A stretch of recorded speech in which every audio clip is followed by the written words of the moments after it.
Jadi di dalam dunia pendidikan kita di Indonesia, 4K ini kita nggak boleh lupakan. Ya, K yang pertama dan K yang kedua itu adalah tugas sekolah. Jadi kalau Bapak Ibu ada di dalam forum ini adalah seorang tenaga pendidik, ini adalah tugas Anda bersama-sama dengan institusi sekolah, ketuntasan kurikulum dan kompetensi. Tapi ini yang luar biasa. K ketiga dan K keempat adalah tugas kita sebagai pasangan suami istri untuk anak-anak kita, yaitu karakter dan kelekatan emosi. Kenapa dua hal ini penting? Karena dua hal ini, kalau kita ajarkan secara online, ya, sekolah punya keterbatasan. Sementara kita hidup bersama dengan anak kita jauh lebih lama, jauh lebih panjang, dan kita memahami kondisi anak-anak kita secara langsung, ya, ketika dia ada di dalam rumah. Jadi makanya, karakter dan kelekatan emosi ini adalah tugas orang tua. Kita nggak bisa berikan dua tugas yang terakhir ini kepada guru di sekolah online-nya. Nggak mungkin. Kita yang harus menolongnya. Termasuk di dalam apa? Di dalam karakter kejujuran. Waktu anak-anak ujian, ya jangan dibantu. Ya, kita harus ajarkan kepada anak-anak kita untuk punya karakter yang benar. Seperti itu. Saya banyak melihat ada orang tua yang akhirnya mengerjakan soal-soal anak-anaknya supaya anaknya dapat nilai bagus. Buat saya mungkin nilainya bagus, tapi karakternya hancur, ya, karakternya bobrok. Jangan Bapak Ibu. Saya lebih memilih lebih baik anak-anak itu bertarung, berjuang, walaupun sulit, tapi dia punya moralitas yang baik. Beberapa hari yang lalu barusan aja kejadian, anak saya itu ulangan matematika, dan dia dapat nilai 48. Dia memang sedih, ya, dia memang sedih gitu. Tapi di antara kelasnya itu, akhirnya teman-temannya bilang, memang ujian yang ini, atau ulangan yang ini sulit. Akhirnya yang ngerjain adalah guru les. Jadi 90% di kelas anak saya, itu yang ngerjakan soal-soalnya itu adalah guru lesnya teman-temannya dia. Seperti itu. Yang murni tidak mengerjakan, yang murni tidak menggunakan guru les, artinya dengan usaha sendiri, itu hanya beberapa anak saja.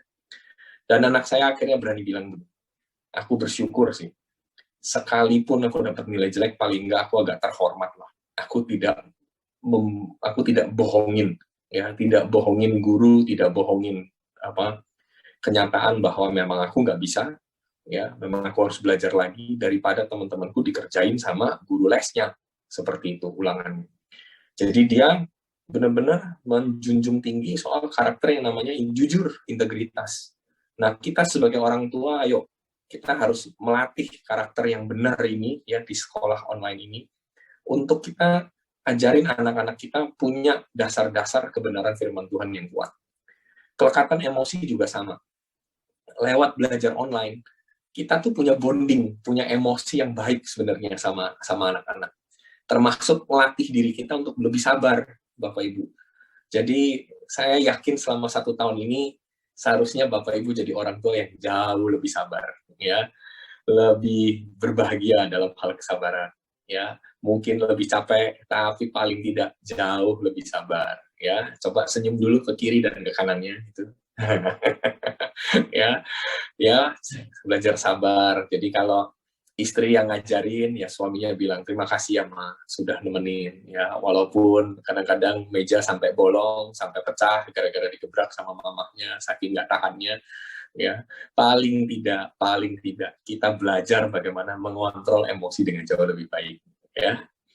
Nah, apa yang harus kita lakukan, ya, jangan khawatir lihat tabel ini, ya, bagaimana cara kita menyeimbangkan 4K, ini adalah tabel jadwal sekolah anak-anak kelas 10 sampai kelas 12 dari hari Senin sampai hari Jumat. Kelihatannya padat, anak-anak kok semakin capek kelihatannya, ya. Tapi kalau Bapak Ibu perhatikan, sungguh-sungguh perhatikan, Bapak Ibu bisa melihat ada jeda yang cukup baik yang bisa Bapak Ibu lakukan untuk menolong anak-anak.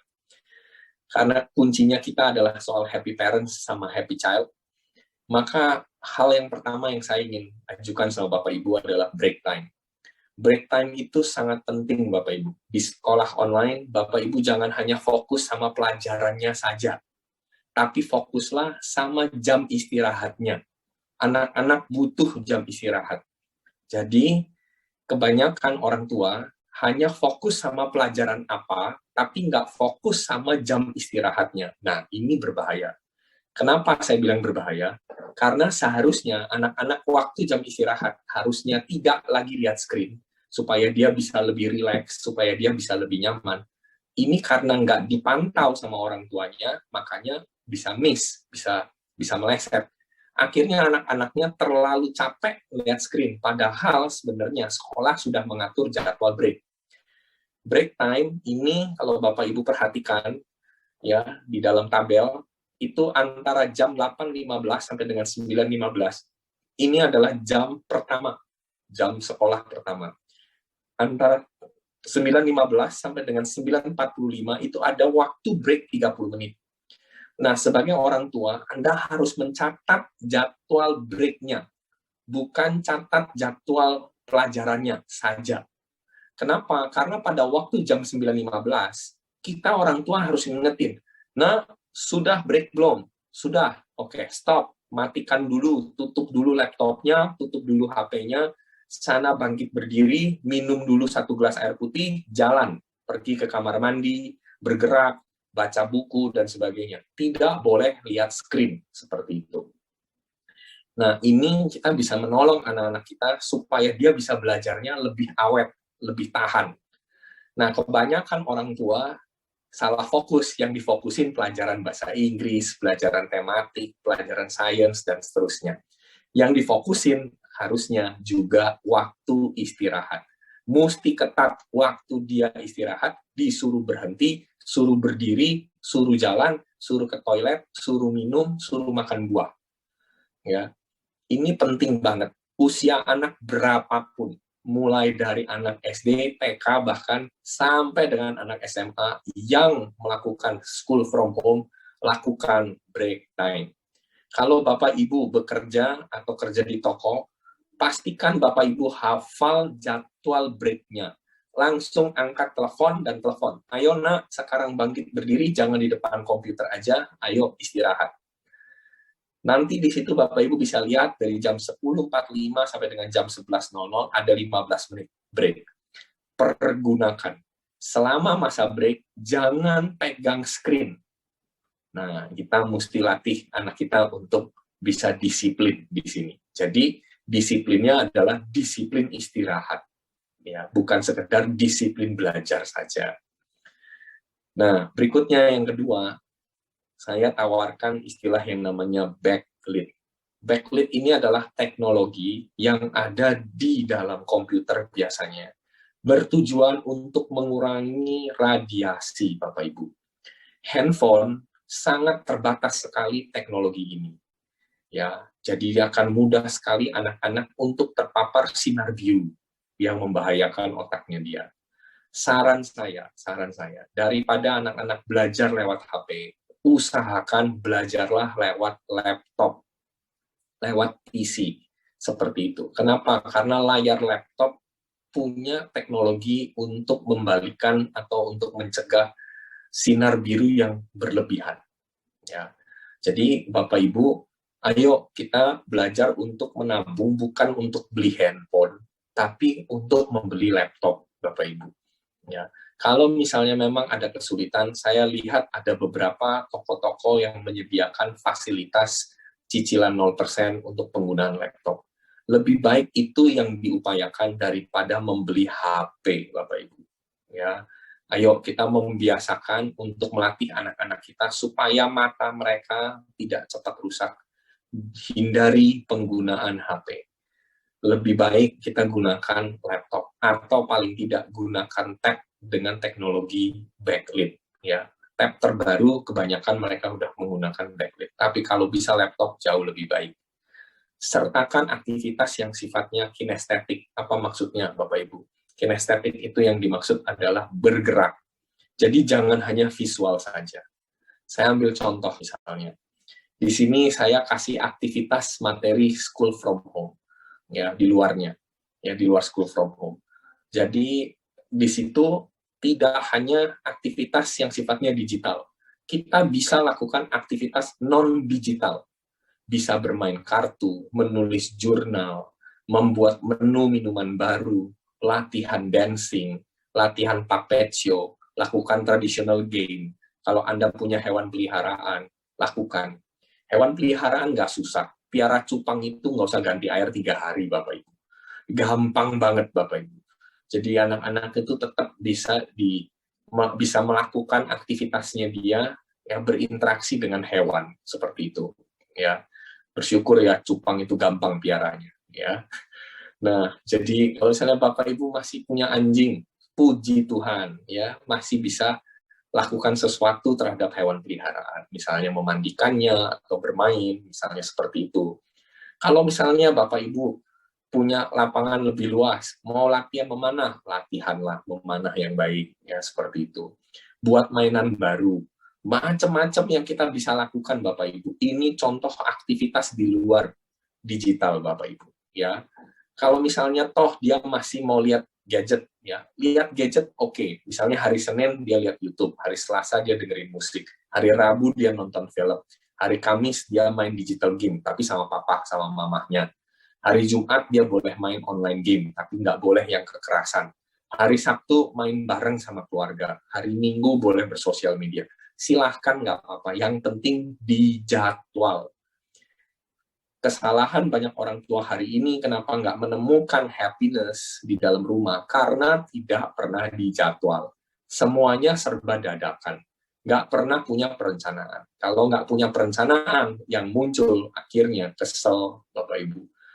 Mari kalau kita punya perencanaan dengan baik, itu jauh lebih bermanfaat ya di dalam kehidupan kita maupun sama anak-anak. Pasti Bapak Ibu nggak bakal sering ngomel deh. Terus ada lagi, aktivitas non-digital, itu macam-macam. Ada brain power, itu dorong anak berpikir, meningkatkan kekuatan reasoningnya. Ada cooking atau gardening. Hari ini kan sejak pandemi banyak sekali kan hobi-hobi nanam. Ya udah nggak apa-apa, nanam bayam, kayak nanam cabai, nanam belimbing, nanam apa, nanam jeruk. Ya, banyak hal yang bisa dilakukan. Olahraga bisa, food fun boleh, ya kan, bikin pizza sendiri, bikin donat sendiri, ya. Ini ada banyak kategori aktivitas non-digital. Jadi jangan bilang bahwa kita nggak punya ide.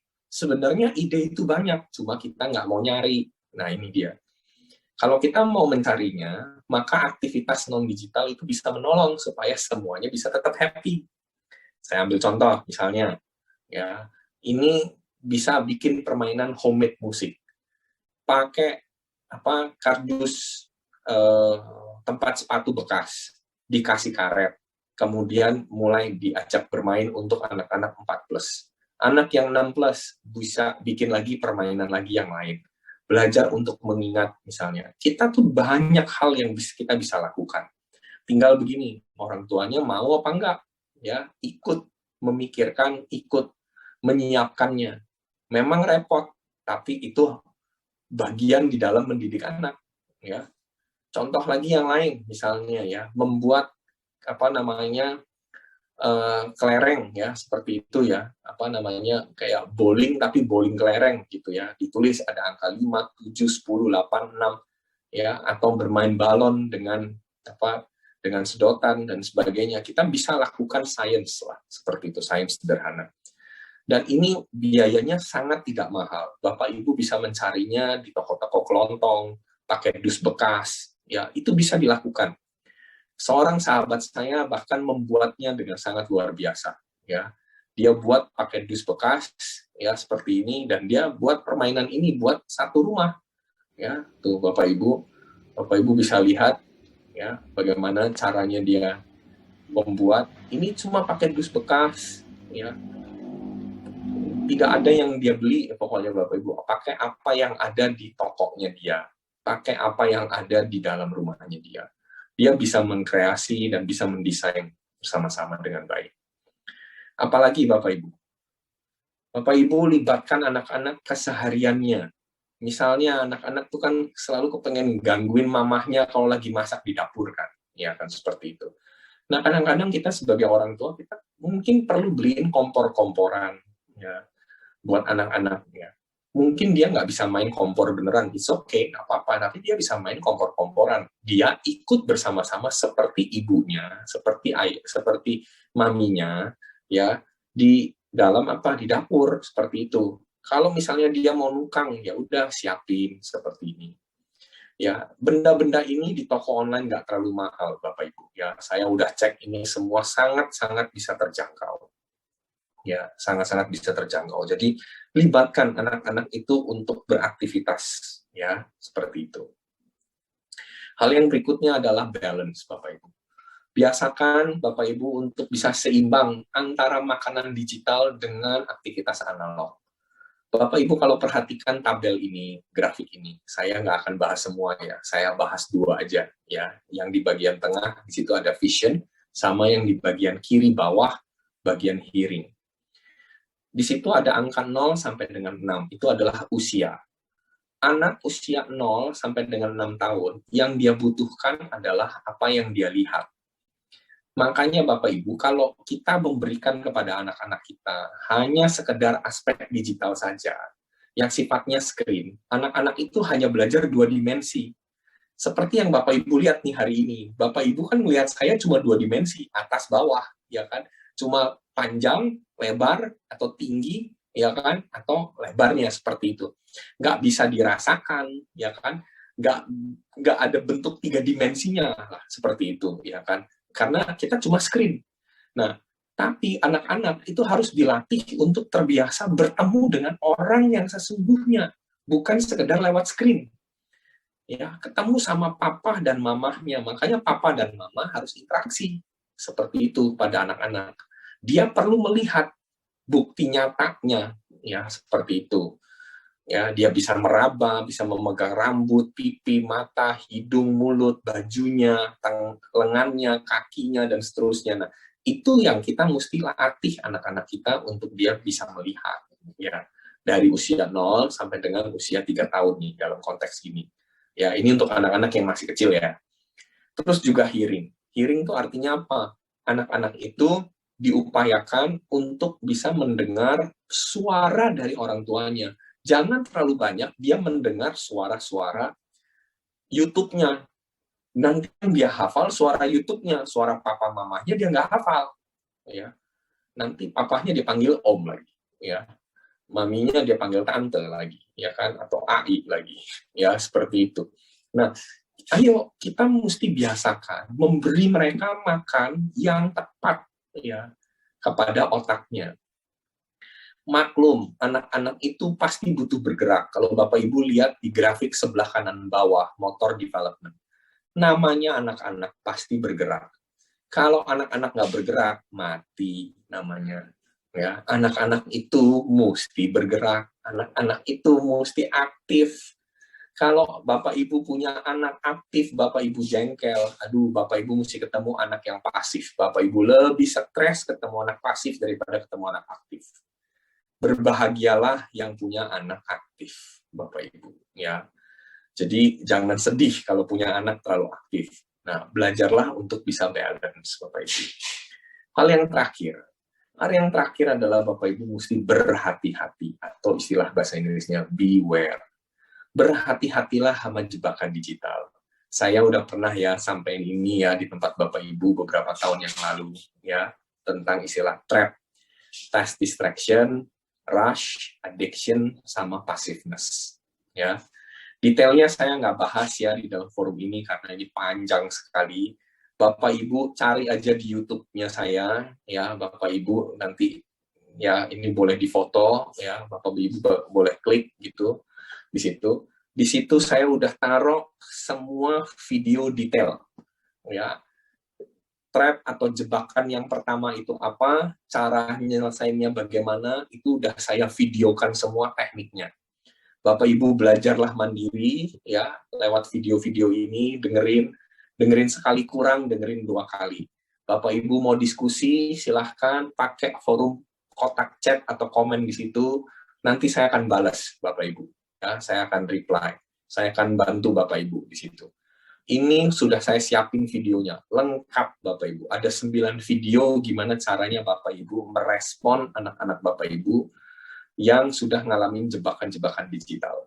Ya, jadi silahkan Bapak Ibu lihat, Bapak Ibu kalau misalnya ada yang mau bertanya, silahkan bertanya ya di forum di kolom komennya yang ada di YouTube itu, ya kaitannya sama itu, ya seperti itu. Jadi saya nggak ungkapin terlalu banyak ya di sini ya. Nah, bagian yang terakhir adalah apa yang harus kita kerjakan sebagai orang tua.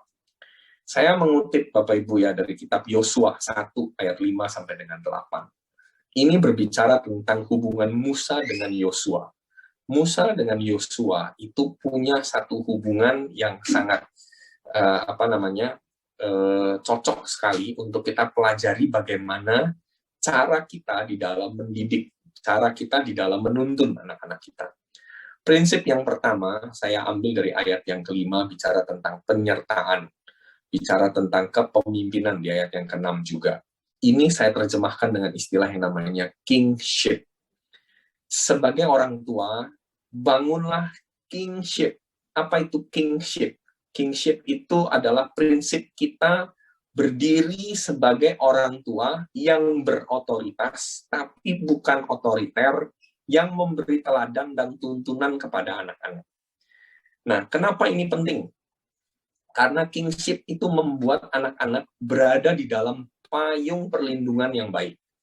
Kalau papa dan mama tidak pernah menunjukkan kingship yang baik, anak-anak itu bisa kehilangan arah.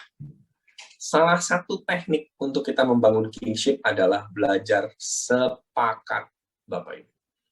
Papa dan mama harus terus belajar sepakat dalam mendidik. Mendidik anak bukan hanya tugas ibu, tapi tugas ayah. Amsal 1 ayat 8 dengan jelas mengatakan, "Hai anakku, dengarkanlah didikan ayahmu, dan jangan menyia-nyiakan ajaran ibumu." Ayah mendidik, ibu mengajar. Dua belah pihak berfungsi. Jadi kalau di dalam forum ini masih banyak ayah yang sebodoh amat sama pendidikan anak, silahkan istrinya boleh colek suaminya. Tuh, Pak, dengar, Pak. Ternyata didik anak juga tugas papa, ya. Jangan semua-muanya mama, dikit-dikit mama, dikit-dikit mama, ya kan. Papa ikut bertindak, papa ikut beraktivitas, ikut mengambil tanggung jawab. Nah, kadang-kadang kita lihat istri kita jadi tambah capek. Saya banyak memperhatikan setahun terakhir ini waktu pandemi, saya banyak lihat istri wajahnya tambah tua. Kenapa tambah tua? Karena marah-marah terus. Kenapa marah-marah terus? Karena waktu belajar nggak pernah ditemenin sama suaminya. Dia ngajarin anaknya sendirian, capek hati sendirian. Udah masak, udah ngurusin anak, suaminya pulang-pulang nonton. Ya, pas istrinya mau hiburan nonton drama Korea, suaminya ngomel. Lah, gimana gitu? Lebih baik Bapak Ibu bangunlah kesepakatan, aturlah jadwal. Kalau memang mau nonton Korea tiap hari apa gitu loh. Ya. Jadi disepakati, jangan nonton Korea tiap hari. Crash Landing on You udah selesai, lanjut Startup. Startup udah selesai, lanjut My Queen. My Queen udah selesai, lanjut lagi apa? Lanjut terus. Lah kapan berhentinya? Ya. Nah, ayo Bapak Ibu sisihkan waktu dan energi untuk punya hubungan berkualitas sebagai suami dan istri. Istri juga perlu rileks, ya, perlu ngobrol. Suami dan istri, ayo biasakan ngobrol, ya. Apalagi gimana caranya kita bangun kingship? Belajarlah, ya, dites dulu, ya. Kita nih sebagai orang tua profilnya kayak apa, gitu, ya. Kadang-kadang nih kita sebagai suami nggak ngerti, istri kita nih modelnya kayak apa sih? Cara komunikasinya kayak apa sih? Kok kayaknya kalau ngobrol berantem melulu sih? Lah ya nggak pernah dites, nggak pernah tahu kan. Makanya kita mesti coba tes suami profilnya kayak apa, istri profilnya kayak apa. Dulu ada namanya foto karakter, Pak Lukas pasti ingat itu, ya. Nah, itu bisa menolong. Kita bisa langsung tahu, oh istri saya tipenya begini, oh suami saya tipenya begini, anak saya tipenya begini. Nah, sehingga kita tahu bagaimana cara membangun kesepakatan, tahu gimana cara beresin konflik. Lah kalau suami istri nggak pernah ngerti lah, terus gimana caranya? Ya kan? Akhirnya jadi sama-sama susah. Anaknya perlu dites, suami papa dan mamahnya juga perlu dites. Supaya apa? Supaya ngerti, oh satu keluarga tuh tipenya apa. Tipenya beranikah, tipenya ekspresifkah, tenangkah, atau akuratkah. Ini namanya potret beta untuk memotret kondisi karakter kita, temperamen kita, kepribadian kita kayak apa, supaya kita jadi keluarga itu ngerti gimana caranya bangun komunikasi yang baik. Berikutnya, Bapak Ibu, bukan hanya kingship, tapi worship. Ini yang nggak boleh hilang, Bapak Ibu. Ya, firman Tuhan katakan, janganlah engkau lupa memperkatakan Taurat ini, tapi renungkanlah itu siang dan malam. Ini bicara tentang worship. Bapak Ibu, di dalam rumah, Bapak Ibu bangun kebahagiaan dengan cara apa? Penyembahan. Penyembahan itu bikin kita sukacita.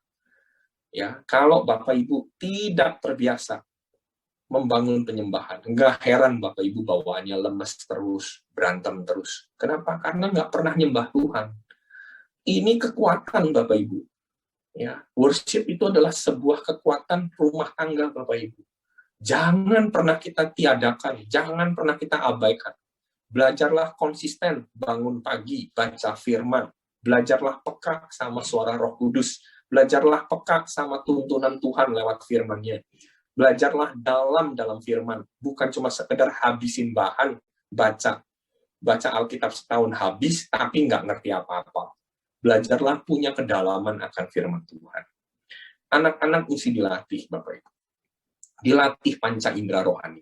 Setia di dalam saat teduhnya. Jurnal-jurnalnya.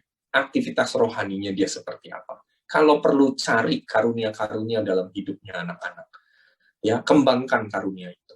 Firman Tuhan jelas loh berkata, bukan hanya sekedar cari yang berakal budi, tapi Tuhan juga mencari Allah. Anak-anak yang mencari Allah itu seperti apa? Yang selalu mencari, yang selalu bergantung kepada firman Tuhan. Ya, yang berdoa kepada Tuhan. Ya, cari anak-anak, ya, cari keunikan, cari karunia, cari talentanya anak-anak. Ya, di Roma 12 itu ada 7. Cari, oh anak-anak kita kuat dalam bernubuat, maksimalkan ya proses anak-anak kita di dalam bernubuat. Oh anak-anak kita pintar melayani, maksimalkan dia di dalam melayani orang tuanya, melayani kakaknya, melayani dedeknya. Oh mungkin dia mengajar, kasih dia kesempatan untuk boleh mengajar adiknya, boleh mengajar adik kelasnya. Oh dia menasehati, silakan beri dia ruang. Oh dia mau memberi, kasih dia kesempatan untuk memberi. Saya selama pandemi ini, saya sangat tergugah oleh satu orang anak yang di gereja kami. Ini anak ini baru berumur 7 tahun, anak perempuan. Tiba-tiba dia lihat ya di iklan di gereja itu ya, di gereja anak. Itu untuk memberikan bantuan kepada tenaga medis, ya, tenaga medis waktu itu awal-awal memberikan APD. Akhirnya apa? Dia masuk kamarnya, dia ambil celengan dan dia pecahin celengan itu depan papi mami. Papi maminya kaget celengannya dipecahin. Tapi untungnya papi maminya nanya, kenapa kamu pecahin celengan ini? Iya, papi mami, aku kemarin lihat di ibadah. Katanya perlu kasih sumbangan buat tenaga medis, buat APD. Kasihan papi, kasihan mami. Ya udah, ini celengan buat beli APD.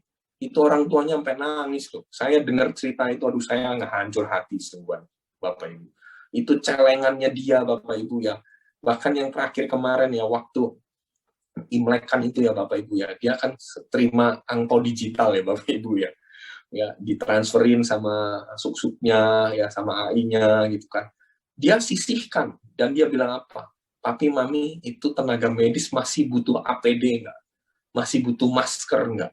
Kita bisa beliin siapa ya? Kita beliin Popo masker yuk, supaya Popo pergi ke pasar bisa pakai masker misalnya.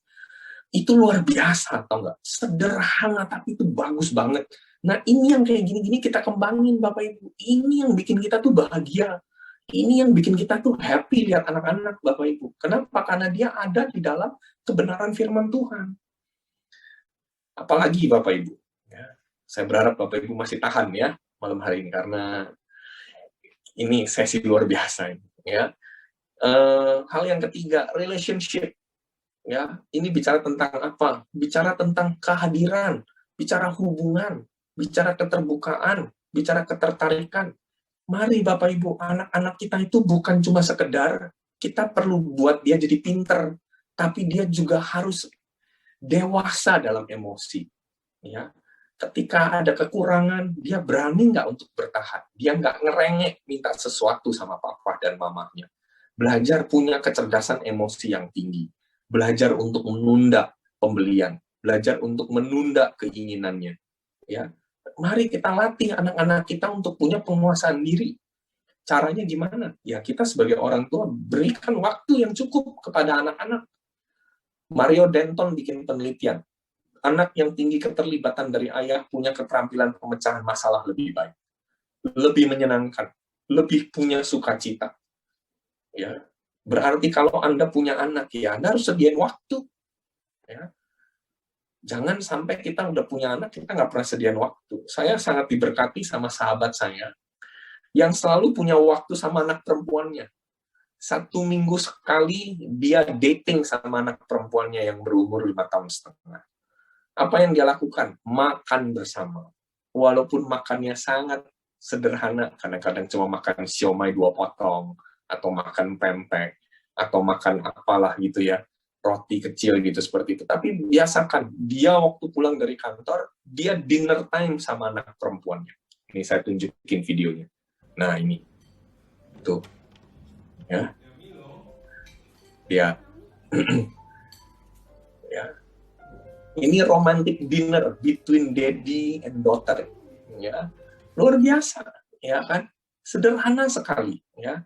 Terus apalagi ya Bapak Ibu ya, mereka nonton Bapak Ibu ya. Jadi kalau anak-anak mau nonton gitu kan, jangan cuma sekedar nonton aja, ayo dibuat permainan.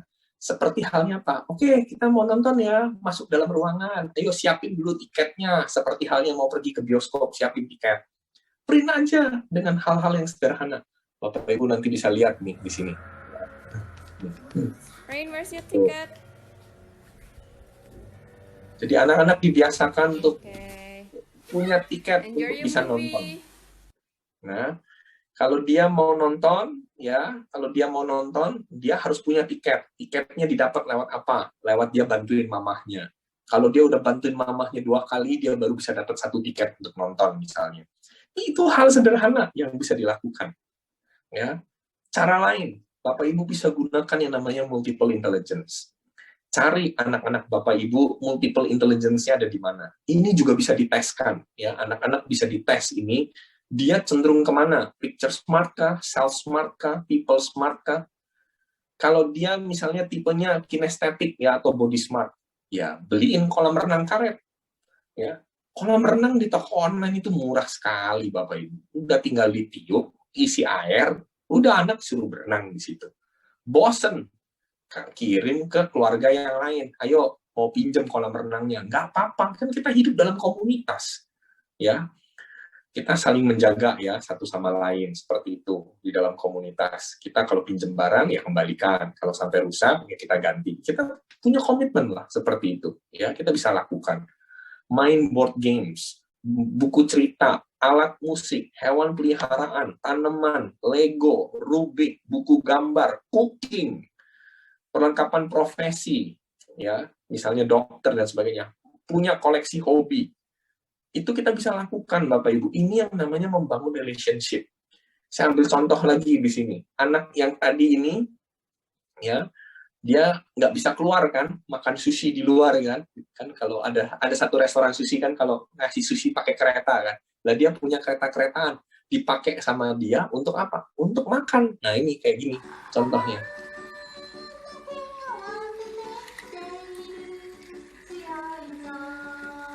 Tuh.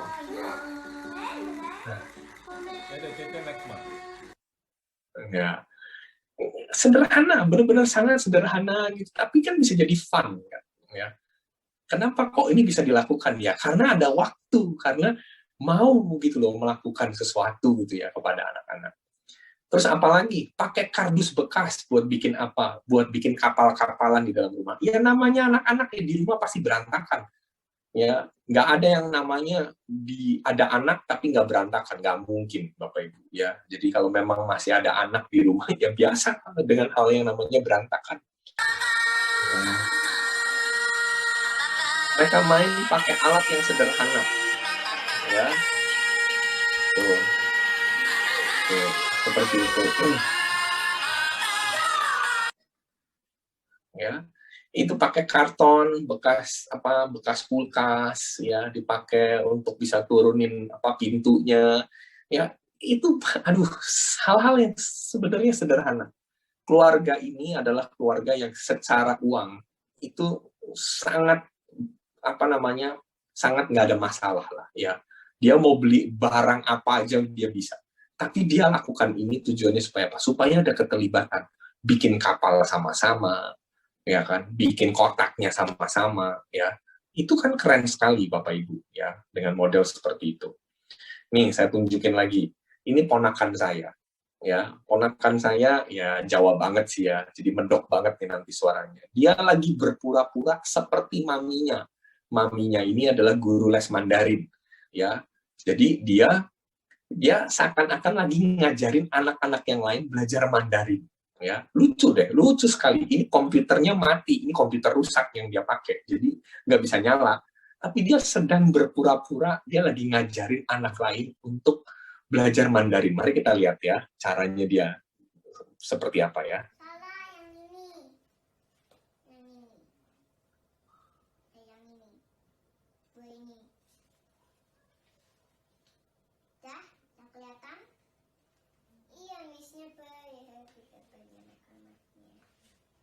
Maminya dong, mau jadi miss enggak maminya, biar cantik.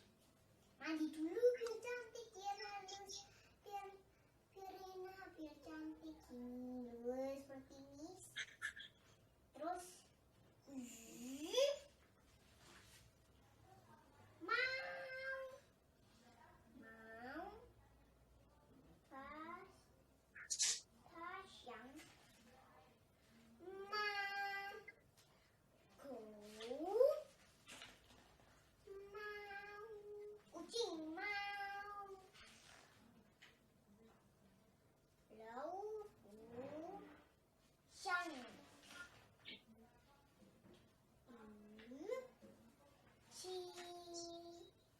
ya, ini memang suaranya agak kecil Bapak Ibu. Lausu, anak-anak jangan lupa lausu ya. Nanti besok-besok kalau latihan anak-anak nggak tahu bilang lausu apa ya, lausu apa ya. Miss contohkan ya, lausu itu apa ya. Nah ini lausu. Anak-anak ingat, anak-anak harus tahu lausu itu apa. Nah, ini mainan sederhana, cuma laptop rusak, Bapak Ibu, tapi dia bisa berkreasi, Bapak Ibu. Nah, kita sebagai orang tua kasih ruang dong, ya, salurkan. Kalau anak-anak punya kecerdasan linguistik, salurkan, Bapak Ibu. Ya. Oke, yang terakhir, hardship. Orang tua harus belajar. Jangan sampai orang tua juga nggak belajar. Jadi tadi ada apa tadi? Yang pertama tadi kingship, kemudian worship, relationship, terakhir hardship. Hardship ini bicara disiplin. Orang tua, ayo latih disiplin buat anak-anak, ya. Ya, disiplin apa? Disiplin makan bersama. Dr. Blake Bowden bilang, makan bersama keluarga minimal 5 kali seminggu mencegah anak laki-laki dari kecanduan narkoba, dari depresi sama masalah hukum. Apalagi tidur, ya, firman Tuhan bilang ia memberikan kepada yang dicintainya pada waktu tidur. Ayo, jam tidur kita mesti belajar untuk sepakatin Bapak Ibu, ya, anak-anak anak-anak umur 6 tahun tidurnya jam 11 malam Bapak Ibu, ya. Ayo kita mesti latih anak-anak punya jadwal tidur yang baik. Anak kita lagi umur berapa? Preschool, berarti jam tidur yang ideal jam berapa? 8 sampai dengan 12 jam. Ya. Kita atur Bapak Ibu, kita latih, kita belajar berdisiplin Bapak Ibu di sini. ya. Apalagi dalam hal penggunaan gadget misalnya. Ayo anak-anak, kita usia berapa? Penggunaan gadgetnya berapa lama? Main gamenya kapan? Hari apa? Ayo dijadwal Bapak Ibu. Ya, kita belajar punya disiplin-disiplin yang baik Bapak Ibu. Dan yang terakhir sekali Bapak Ibu, kita harus tahu bahwa mendidik anak itu perlu berulang. Ya, perlu berulang. Perlu dengan kasih. Karena Alkitab aja bilang begini, setelah pada zaman dahulu Allah berulang kali dan dalam berbagai cara berbicara kepada nenek moyang kita dengan perantaran nabi-nabi. Zaman akhir ini ya telah berbicara kepada kita dengan perantaran anaknya. Siapa? Yesus. Ini gambaran kasih. Ayo Bapak Ibu, kita melatih jadi happy parents, happy child dengan cara apa? Mempraktekkan kasih. Berulang kali. Nggak apa-apa memang, kadang-kadang memang harus berulang-ulang. Harus pakai cara lagi yang lain, perlu kreatif. Jadi orang tua memang perlu kreatif Bapak Ibu. Ya. Saya rasa itu aja mungkin yang saya sampaikan ya sama Bapak Ibu. Semoga Bapak Ibu dapat pencerahan malam hari ini ya, tetap bisa jadi happy ya. Ayo kalau ada pertanyaan monggo silahkan ya. Tuhan Yesus memberkati.